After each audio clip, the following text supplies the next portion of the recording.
se rapproche de plus en plus du diagnostic, donc essentiellement la radiologie, la biologie, qui contient un petit peu le bilan immunohématologique et le bilan métabolique. Et bien sûr, l'évolution de cette pathologie, les formes cliniques que vous pouvez voir en consultation, et quelques diagnostics différentiels, bien sûr, qui se ressemblent un petit peu comme les hommes, et enfin un mot de traitement. Donc, comme introduction, on va dire que le myélomyélite, c'est une hémopathie maligne, c'est une hémopathie cancéreuse qui est caractérisée par une prolifération monoclonale de lignées plasmocytaires matures qui présentent une naissance comme de leucémie au niveau de la moelle, et elle est caractérisée par une sécrétion d'une immunoglobule monoclonale, même chaîne légère, elle peut être légère, elle peut être lourde. Et donc, elle est spécifique par l'érythropoïétide. Souvent, on a un petit pic mince et filé. La plupart du temps, c'est en gamma-globuline. Et bien sûr, sur le plan cytologique, la moelle, qui est un des critères majeurs du myélome, où on a une plasmocytose nucléaire de quantité variable, et souvent, c'est des plasmos dysphoriques. Donc, si le plan physiopathe, il y a une sécrétion d'une immunoglobuline complète, et bien sûr, les examens biochimiques permettent de nous quantifier et en même temps de spécifier la chaîne lourde et la chaîne légère, et bien sûr, elle va se manifester par essentiellement une hyperprotidémie, et donc qui explique un peu ici l'hyperviscosité, l'hémodilution, donc il y a une hypervolémie, et on peut avoir aussi une cryoglobuline qu'on va voir déjà à ce niveau, des lésions à l'origine de nécrose cutanée. Donc, quels sont les principaux, si vous voulez, intervenants? On a les ostéoclastes qui sont essentiellement un déséquilibre entre la construction et la destruction. Donc, la construction, c'est essentiellement les ostéoblastes, la construction osseuse, et les ostéoclastes qui détruisent l'os. Et donc, il y a un déséquilibre au niveau de la construction de l'os ou bien de la destruction de l'os, et qui explique un petit peu ces lésions osseuses et ces lésions radiologiques qu'on peut voir avec la déminéralisation osseuse, les lacunes osseuses, les fractures, les tumeurs. Et bien sûr, il ne faut pas oublier sur le plan fréquence que c'est une pathologie assez fréquente. Elle vient en deuxième, voire en troisième position en hématologie maligne. Donc il y a globalement, il y a le leucémie, il y a le lymphome, et juste après, il y a les myélomes. Et donc, si vous voulez, jusqu'à maintenant, c'est une maladie incurable, jusqu'à maintenant, pratiquement, exceptionnellement, on peut voir une guérison. Et bien sûr, la durée de vie, elle est de quelques années. Et bien sûr, avec l'évolution, les nouveaux moyens, la nouvelle molécule de chimiothérapie, la radiothérapie, on a pu améliorer un peu la prise en charge du myélome multiple qui est de 5, 7, voire 10 ans. Et donc, si vous voulez, il y a ces ostéoclastes qui interviennent par le système ROC-ROC-ligand et qui stimulent un peu les ostéoclastes et inhibent un peu les ostéoblastes. Donc, il y a un déséquilibre de synthèse osseuse et par conséquent, il y a une destruction osseuse et bien sûr la libération de calcium et bien sûr les conséquences liées à cette destruction osseuse, hypercalcémie, qui peut avoir des troubles métaboliques et l'atteinte rénale par cette immunoglobule monoclonale. Et donc, si vous voulez, si on voit un petit peu les déplacements, il y a le système ROC-ligand et bien sûr la prostéogénie qui est à l'origine de la destruction de l'os, la stimulation de l'ostéoclaste par ses précurseurs et cytokines est à l'origine de cette activité et de destruction de l'os. Donc maintenant, si on veut aller vers surtout la clinique, il y a les circonstances de découverte. Parmi les circonstances de découverte, bien sûr, on avait dit, elle touche à peu près l'homme et la femme dans les mêmes conditions, les mêmes circonstances, les mêmes intensités. Les lésions osseuses, c'est le primo mores, donc c'est le symptôme principal, donc souvent personnes âgées, pas très âgées, mais bon, on va dire 50, 60, 70 ans. Donc c'est une pathologie du sujet âgé et qui se manifeste par des douleurs osseuses. Donc déjà, personnes âgées, douleurs osseuses qui se sont révélées dans pratiquement les parois cardiaques, plus de 80% des cas. Et ces douleurs sont au niveau essentiellement du rachis, donc c'est des rhombocyalgies, des douleurs thoraciques, costalgie, le bassin et sont spécifiques par leur caractère, sont fixes, sourdes, profondes, avec des paroxysmes, et souvent ils sont rebelles aux antalgiques et une recrudescence nocturne, donc ils sont exacerbés la nuit. Et bien sûr, elles sont réveillées par la pression de l'os. Et bien sûr, le gros problème, bien sûr, c'est comme il y a une déminéralisation osseuse, il y a une ostéoporose, ce qui arrive souvent, il y a dépassement et on peut avoir même une compression médulaire à l'origine d'une paraplégie. On peut aussi avoir des tumeurs osseuses, dans 10% des cas, et donc ce qu'on appelle les plasmocytomes, ils sont molles, élastiques et douloureuses. On peut avoir des fractures spontanées, c'est-à-dire un tableau d'urgence déjà, et donc souvent, ce qui arrive, ces malades peuvent consulter les douleurs donc en rhumato, en médecine, les fractures donc en orthopédie, en éducation, et bien sûr en neurologie, il y a des passements vertébraux. Et donc c'est un peu les grandes spécialités qui touchent cette pathologie. Bien sûr, comment on fait le diagnostic, c'est relativement simple. Hein.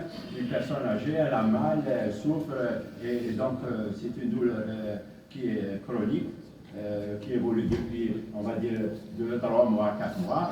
Et bien sûr, on commence toujours par faire un bilan radiologique standard, simple, les radios du crâne, face et profil, le rachis complet, surtout au niveau du dos, le bassin, le grille costal, les os longs, fémur, humérus, et comme vous voyez ici, il y a des lésions spécifiques. Voilà, une déminéralisation osseuse avec géode, lacune osseuse, qui sont sans liser d'ostéocondensation. Et donc déjà, devant ce tableau, on pose la question qu'on doit se poser, est-ce que ce n'est pas un myélome? Bien sûr, on peut avoir d'autres lésions hyperparathyroïdiques, qu'on va voir tout à l'heure dans les diagnostics différentiels, aussi dans les métastases osseuses, qui peuvent poser un problème diagnostic différentiel.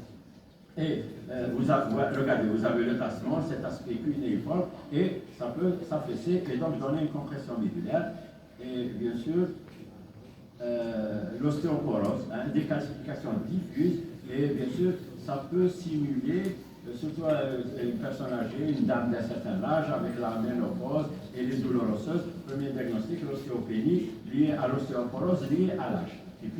Et aussi, il y a les formes de décalcification du myélome, et bien sûr, les examens complémentaires peuvent faire la différence. Et bien sûr, il y a certaines formes exceptionnelles, parmi eux, le POEMS qui veut dire polyneuropathie, organomégalie, hépatosplenomégalie, les endocrinopathies et un pic monoclone et des lésions osseuses. C'est une forme particulière de myélome qui associe plusieurs symptômes, mais il y a deux éléments importants, l'atteinte neurologique, polyneuropathie et le pic monoclonal. Donc il faut évoquer le POEMS. Et souvent dans le POEMS, on a des lésions pas ostéolytiques, des lésions ostéocondensantes. Et c'est une forme particulière de myélome qui évolue plus lentement par rapport au myélome. Bien sûr, on doit faire, avant on faisait des radios standards systématiques. Maintenant, avec l'évolution de la radiologie, on fait les radios standards de façon systématique et en même temps, on demande des examens un peu plus spécifiques, TDM, IRM et TEP-scan. Ça nous permet, bien sûr, de récupérer au moins plus de 50% des lésions osseuses. C'est-à-dire 50% des lésions osseuses ne sont pas vues avec les radios conventionnelles et donc on est obligé d'aller vers des examens spécifiques. Vous faites des radios standards, vous n'avez rien, et le malade se plaint, il a mal au dos, vous l'envoyez chez la radio, il va vous faire un scan IRM ou un TEP scan, il va révéler des lésions osseuses. D'ailleurs, ça fait partie des nouveaux critères diagnostiques dans le cadre de l'indication de la thérapeutique, surtout pour les formes indolores. Donc, si vous voulez maintenant, c'est presque systématique. Peut-être chez nous, on ne le fait pas de façon systématique en fonction, bien sûr, des moyens de chaque patient, mais ailleurs, maintenant, la radiologie poussée, TDM, IRM et TEP scan se font systématiquement. Et ça nous permet aussi de dépister les épidiurites plasmocytaires. Et donc, vous voyez les différentes lésions, le tassement, l'épidurite à l'IRM. Maintenant, sur le plan état général. En général, il affecte l'état général, donc souvent c'est une altération progressive de l'état général, l'asthénie, l'anorexie, l'amaigrissement, la pâleur, donc sujet âgé, douleur osseuse, asthénie, altération progressive de l'état général, amaigrissement, pâleur, donc l'anémie, Et donc, premier diagnostic, c'est pas mal. Bien sûr, si on fait une vacuité visuelle, on peut faire un fondu et rechercher une hémorragie, une stase qu'on peut voir au cours du myélome. Maintenant, si on est un peu avancé, on a fait un bilan radiologique, on peut aller vers la biologie. Il y a des examens par ordre de priorité. L'examen le plus simple qu'on fait tous, c'est VS et AP, un bilan inflammatoire. Et si vous avez eu VS de plus de 3 chiffres, plus de 100, moi personnellement, je m'alarme, je m'affole, probablement c'est mal hémato ou pas, ou une autre pathologie. Le profil protéique, on le fait systématiquement devant une personne âgée d'un certain âge, elle a mal, elle a des lésions radiologiques, je demande un profil protéique. Et donc déjà, quand vous faites le profil protéique, vous avez ce pic, ce fameux pic qui va migrer en gamma-globuline, mince, épilé, à base étroite, symétrique. Déjà, c'est un pic monoclonal. Si on a un BS à 3 chiffres, si on a une atteinte rénale, s'il y a des lésions osseuses, s'il y a des douleurs osseuses, avec une hyperprotéinémie et un pic, jusqu'à preuve du contraire, c'est un myélome. Et donc, on va demander d'autres examens plus spécifiques qui nous permettent de confirmer le diagnostic de myélome. Si on a fait l'électrophorèse standard, il faut pousser encore plus. Donc, il faut faire l'immunofixation. Et l'immunofixation va nous dire quel type d'immunoglobuline avec la chaîne IgG, IgA ou les chaînes légères et quel type de chaîne légère associée, soit kappa, soit lambda. Donc ça nous permet de demander l'électrophorèse des protéines, l'immunofixation et donc de caractériser quel type d'immunoglobuline. IgG, IgM ou exceptionnellement des IgD. Ou bien les myélomes à chaîne légère. On va le voir tout à l'heure parce que c'est une forme particulière qui peut poser des problèmes diagnostiques des myélomes à chaîne légère. Et bien sûr, on peut rechercher une cryoglobulinie qui peut s'associer. On dose aussi les immunoglobulines. En fonction des anciennes classifications, IgG, IgA, surtout l'ancienne classification, donc, où on est obligé, salmonidurique, de donner la quantification. Et bien sûr, quel type d'IgG ou IgA et la quantification. On recherche aussi la protéinurie de 24 heures et en même temps la protéinurie de vengeance. Et la protéinurie de 24 heures, des fois ça peut nous aider quand elle est massive parce qu'il n'y a pas une amylose associée. Et au niveau des urines, quand on fait la recherche de la protéine de vengeance, on va typer, on fait l'immunofixation sur les travaux des protéines urinaires, donc sanguines et urinaires, et il va nous donner le même type de chaîne légère qu'on retrouve au niveau du sang, et elle passe au niveau des urines. Bien sûr, l'hématologie, j'allais dire conventionnelle standard, c'est l'hémogramme. L'hémogramme, on a cette hyperprotéidémie va s'exprimer par des globules rouges entassés. Donc, c'est comme les piles d'assiettes, et on appelle ça les globules rouges en rouleau, qui témoignent de l'hyperprotéidémie. L'anémie est souvent présente, et bien sûr, en fonction de l'anémie, on peut déjà stader le myélome. Il y a une hémodilution, il faut le rappeler, et exceptionnellement, on peut avoir même certaines cellules plasmocytaires ou lymphoplasmocytaires qui passent en périphérie, mais en général, c'est moins de 5%. Dès que ça dépasse 5%, on doit évoquer la leucémie à plasma. Théoriquement, c'est plus de 20%, mais déjà, certains spécialistes vous disent entre 5% et 20%, c'est le même pronostic. Donc, probablement, c'est une leucémie à plasmocyte et le pronostic est encore plus péjoratif. Donc, quel est le diagnostic qui permet de confirmer je dirais, entre guillemets, de façon formelle, le diagnostic de myélome, c'est la ponction de moelle. Elle est obligatoire. Il faut faire une ponction de moelle, donc on a vu le sang, l'hémogramme, et on fait la ponction de moelle, et vous avez l'os, on le dit, l'os est fragile, c'est comme du sucre mouillé, l'os est très fragile, déjà il faut bien repérer l'os, et pour faire la ponction, sinon on a du mal à faire la ponction. C'est un os qui est décalcifié, donc c'est un os très fragile, et donc on fait la ponction de moelle qui va révéler ces plasmos normaux ou bien des plasmos pathologiques, binifiés, trinifiés, flammés et des amas de plasmos. Et donc, avant ce qu'on disait, c'était plus de 20%, 30%. Maintenant, le cut-off, c'est plus de 10%. Que ce soit des plasmos dystrophiques ou normaux. Et donc, c'est une témoigne de l'infiltration de la moelle et donc du diagnostic de myélome. On a des variétés de plasmophlammés, inclusion cristalline. Donc, ça, c'est des petits détails. Mais retenez que souvent, ces plasmos sont dystrophiques et souvent nucléolés, monstrueux, et ils peuvent être en amas aussi.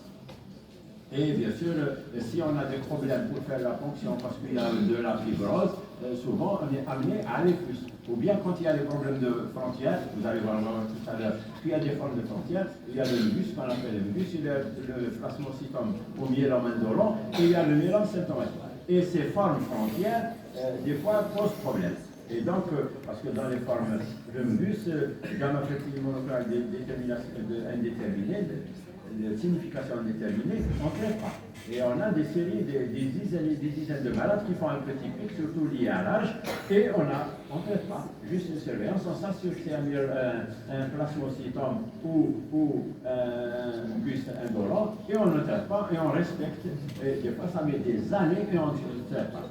Maintenant, si on fait la moelle et on a une plasmocytose qui est à moins de 10%, le problème qui se pose, s'agit-il d'un mucus?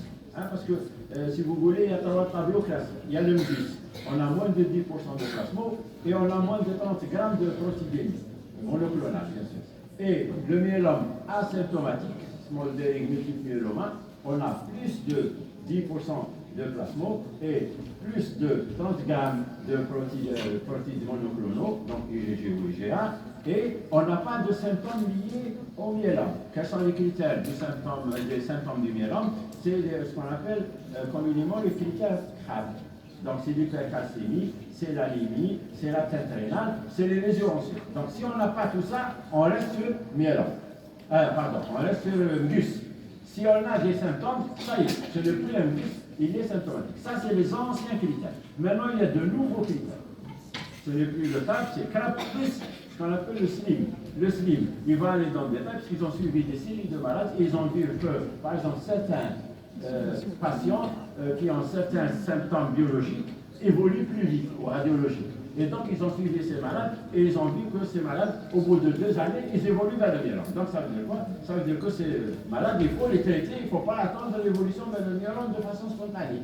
Parce qu'en général, ils mettent 2 ans et des fois moins. Donc, il faut les traiter avant. Et donc, quels sont ces critères SLIM? C'est la plasmocytose médulaire plus de 60%, c'est les lésions radiologiques, on a parlé tout à l'heure, on avait dit qu'avec les nouvelles technologies TDM, IRM et TEP-scan, s'il y a plus de 2 lésions, plus de 5 mm, c'est un critère d'évolutivité. Et il y a aussi les fameux impliqués, non impliqués, donc les anticorps monoclonales, les monoclonaux sur les polyclonaux. Et dès que ça dépasse 100, il faut traiter. Voilà le nouveau critère. Donc il y avait 4 avant, critère 4, et maintenant il y a 3, ça va être plus 4, ça fait 7. Et donc on traite, comme myélome. Et donc si on n'arrive pas à faire une fonction de moelle pour les mucus, je reviens un peu à la biopsie.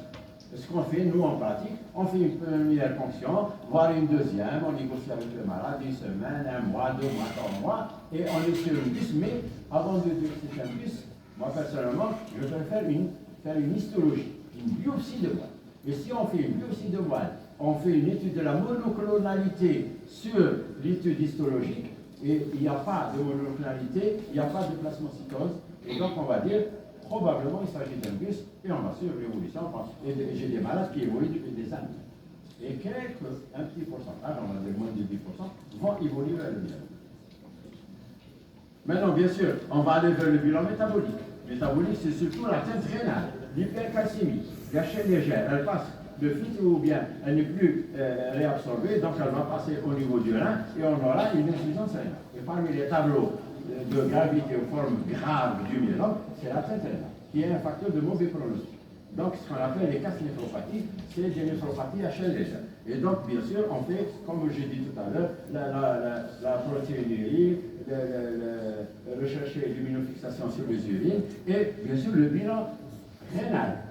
Donc, urée, créate et créance à la créate. Et dès qu'on a moins de 40 millilitres par minute de créance à la créate, c'est une atteinte rénale associée, et qui est un facteur de péjoratif, de très mauvais pronostic.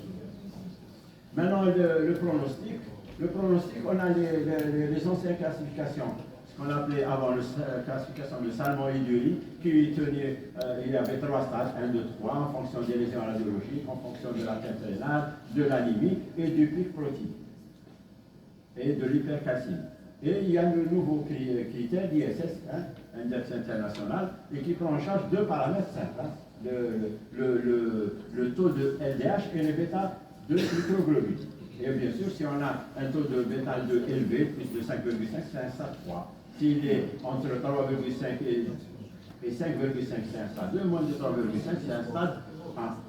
Et bien sûr, le pronostic dépend bien sûr directement de ce stade. On a aussi la CRP, c'est un examen simple, comme l'AVS. Ça nous permet d'avoir une idée aussi pour les USS révisés. Et bien sûr, il y a la cytogénique. Chez nous, on ne le fait pas, la cytogénétique, mais on peut s'aider de la CRP qui va nous donner une idée approximative. Et on va dire, bien sûr, pour la nouvelle classification, est-ce qu'il est de bon ou mauvais pronostic. Et donc, j'en ai déjà parlé, classification de Salmon-Iduri, les 3 stades.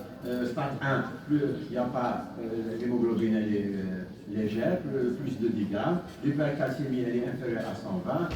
Les radios, il n'y a pas de lésion osseuse, sauf peut-être une seule. Et les pics, l'IgG moins de 50, si c'est une IgA moins de 30, ou si c'est un myélomachin légère, moins de 4 grammes. Il y a le stade 3, qui est le plus grave, donc soit une anémie moins de 8,5, soit une hypercalcémie majeure qui donne des troubles métaboliques, des troubles digestifs, des troubles neurologiques, ou bien la radio osseuse multiple, plusieurs lésions graves, ou bien le pic, les IgG plus de 70, les IgA plus de 50, ou si c'est HL légère, plus de 12 grammes par 24 heures.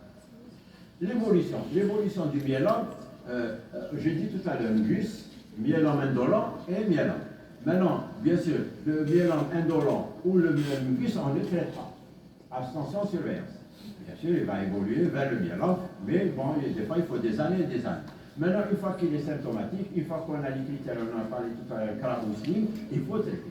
Et j'ai dit au départ, c'est une pathologie qui est incurable. Ça veut dire que tout ce qu'on va donner comme traitement, on va terrasser un peu le pic, il va revenir à un taux, on a une rémission, et après, on arrête le traitement, il va repartir, et ainsi de suite. Et bien sûr, à chaque fois qu'on a une rémission, celle qui va venir après sera plus courte. Et donc, par conséquent, il va finir par évoluer souvent vers l'inefficacité thérapeutique avec les moyens qu'on a, ou bien sûr la leucémie après. Donc, on revient, c'est une infection incurable, mortelle. Le délai moyen d'évolution de cette pathologie qui est de quelques années, on va dire 2, 3 ans, 4 ans, avec les traitements conventionnels qu'on a. Et bien sûr, les complications, il est émaillé de complications, on avait dit neurologiques, métaboliques, néphrologiques, et bien sûr, surtout la teinte rénale, elle est très péjorative, des très mauvais pronostics, donc c'est surtout la néphropathie tubulaire, la casse néphropathique, et qui risque d'être aggravée encore davantage par les déshydratations, les infections, l'hypercalcémie, ou bien quand on utilise certains produits de contraste qu'on utilise pour la radiologie conventionnelle, et donc c'est déconseillé d'utiliser les produits de contraste. Il y a d'autres athlètes neurologiques, il y a néphrologique, il y a le casse néphropathie, il y a l'amylose rénale, qui est un diagnostic un peu particulier, et il y a aussi le syndrome de Rambin. L'hypercalcémie, on avait dit que à la base c'est une destruction de l'os, donc tout ce qui est libéré comme calcium il va aller dans le sang et il va donner une hypercalcémie qui peut être majeure et puis qui est une urgence thérapeutique. Elle va donner une torpeur, des signes, des troubles digestifs et des troubles de la conscience, et même coma et décès. Et donc, bien sûr, il y a le risque cardiaque. On a parlé de l'amylose, attention, l'amylose, surtout cardiaque, c'est une urgence thérapeutique. Et croyez-moi que si on ne fait pas très attention, si on ne fait pas le diagnostic d'une amylose cardiaque, même avec le traitement, on n'arrive pas à sauver les malades. Donc ça veut dire qu'il faut y penser, faire le diagnostic rapidement et traiter le plus tôt possible pour essayer de récupérer cette fonction cardiaque. Et on a perdu des malades comme ça, malheureusement.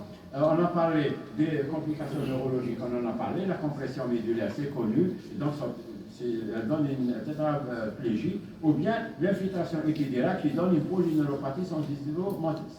Voilà.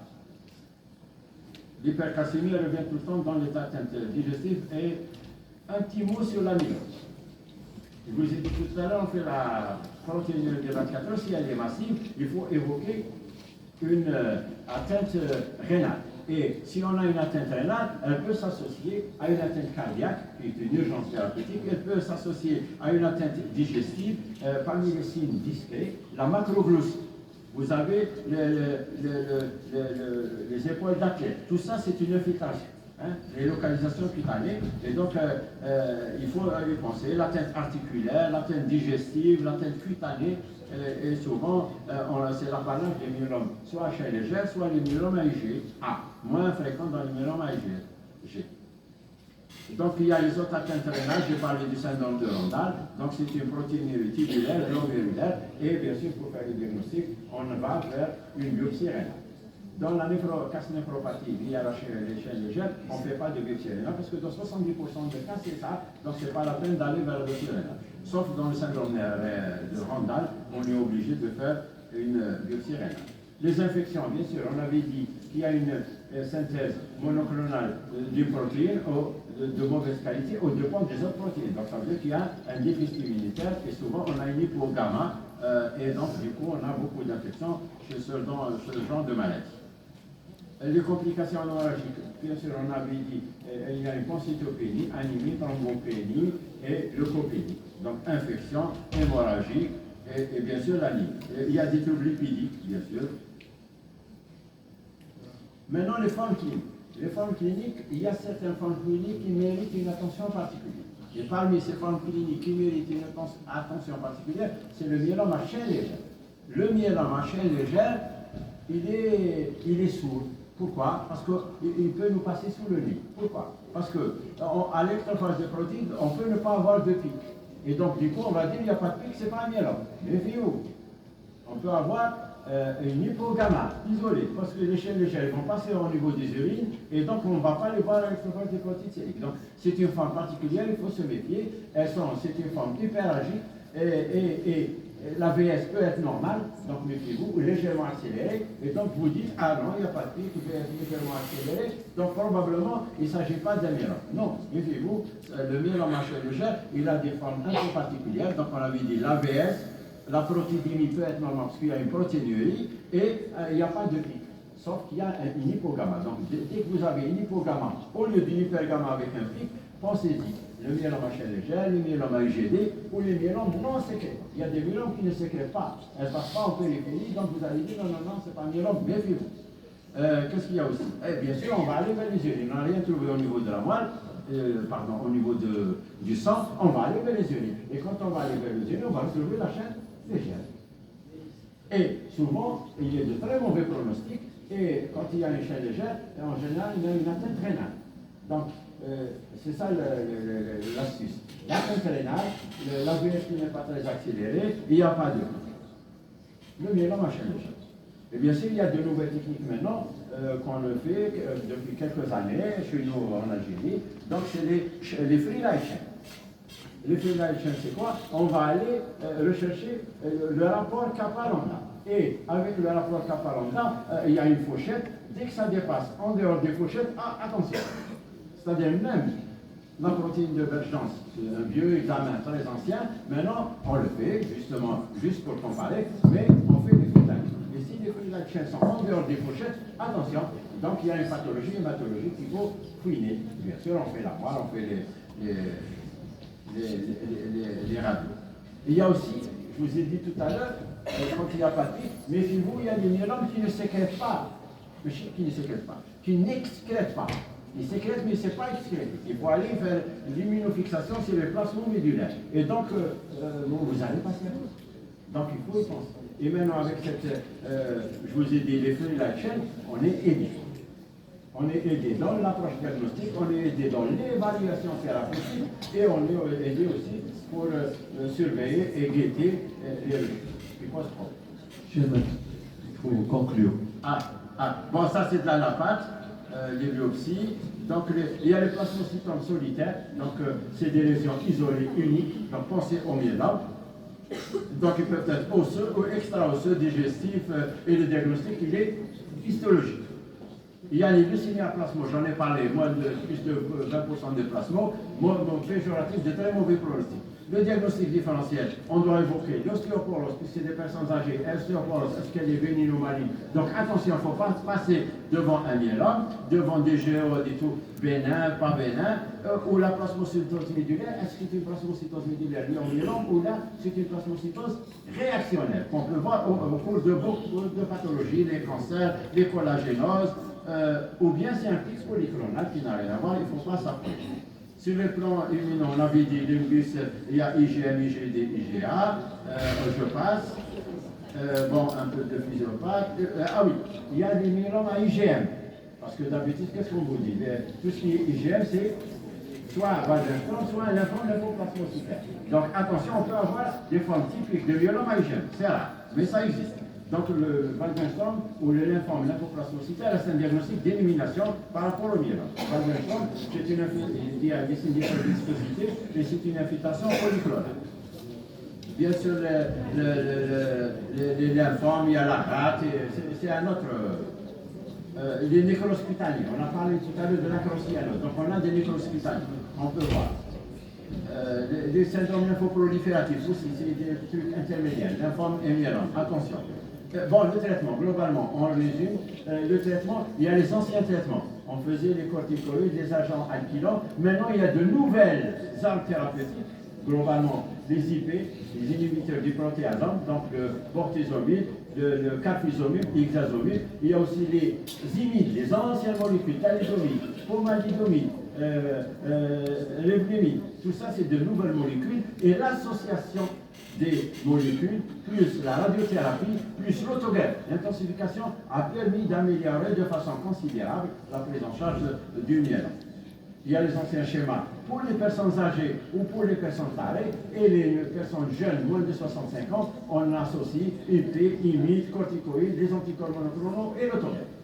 Et c'est grâce à eux, bien sûr, il y a le traitement symptomatique, la réanimation, l'hyperhydratation, les hypoglycémions, le traitement de la douleur, le traitement de l'hypercalcémie, les biphosphonates qui donnent très bien. Quand il y a l'arrêt diazométa, quand il y a une atteinte rénale, on ne les utilise pas au début, on utilise des anticorps monoclonaux. Il y a la plasmaphéreuse qui peut être utilisée dans les cas d'urgence, et il y a l'autogreffe. L'autogreffe, c'est un traitement d'intensification. Ça a permis d'améliorer la prise en charge de myélome et d'améliorer la survie de malade de façon spectaculaire. C'est grâce un peu à l'autogreffe, c'est un traitement d'intensification, qu'on a amélioré les malades.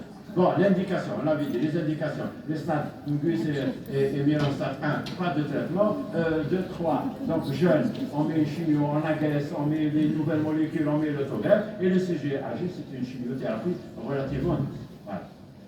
L'ostéonécrose. L'ostéonécrose qu'on utilise le biphosphonate, c'est dangereux parce que ça donne de la nécrose. Ça veut dire qu'il ne faut pas faire de soins dentaires au moins 3 à 6 mois. Voilà, et en 2 mots, c'est une pathologie lourde qui continue à tuer les malades, qu'on ne guérit pas et qui touche toutes les races. Voilà, et je vous remercie.